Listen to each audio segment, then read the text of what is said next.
of the world. Sit down, you will not go down.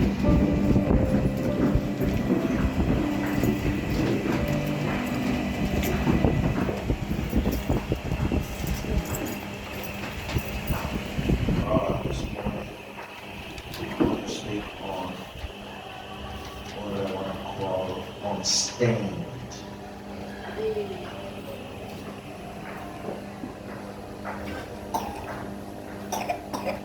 Unstained.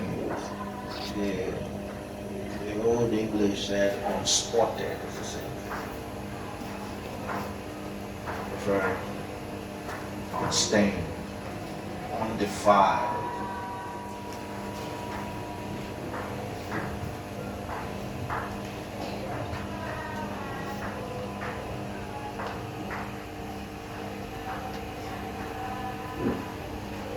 We live in a time, a generation, so to speak, where like Jesus said, I'm not asking that you take them out of the world.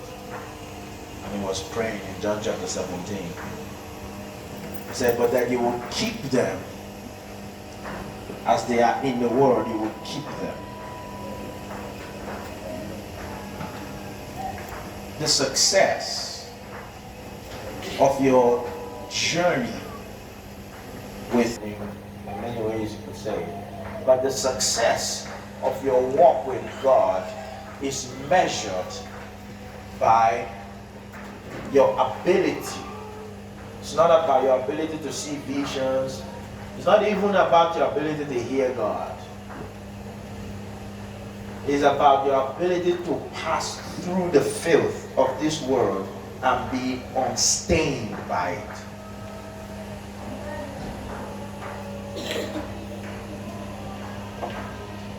Where you mingle without becoming the things you encounter.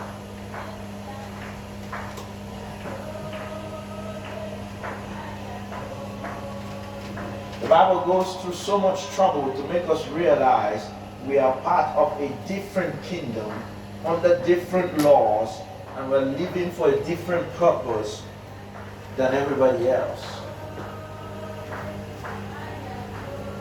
We have an assignment. The Bible says God has committed to us the ministry or the word of reconciliation. To reconcile man back to God. The first step of changing the system is to not be part of it. I've said this before, you cannot be what you've been playing with.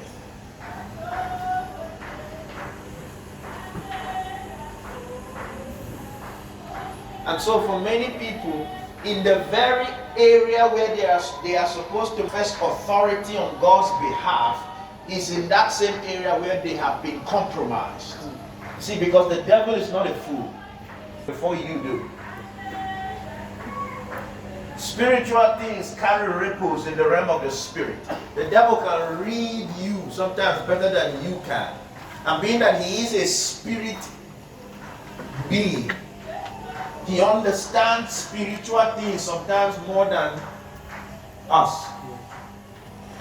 And so the devil will never attack you in an area where he knows that you falling will not do anything to you. You will never be tempted unless in the area where you have a weakness.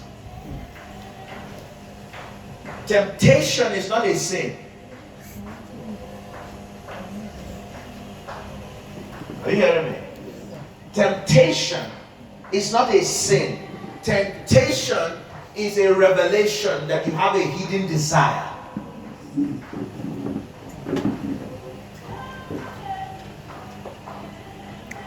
If you are tempted by women, or men if you're a woman yourself, then that is just a way of you realizing there is a weakness in me in this area.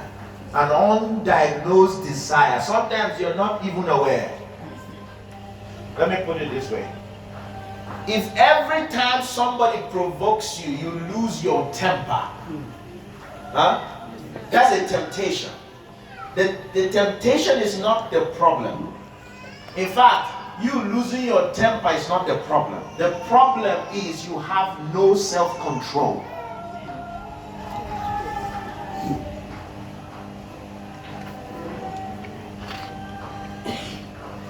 That's why the Bible says that when we are tempted by our lusts.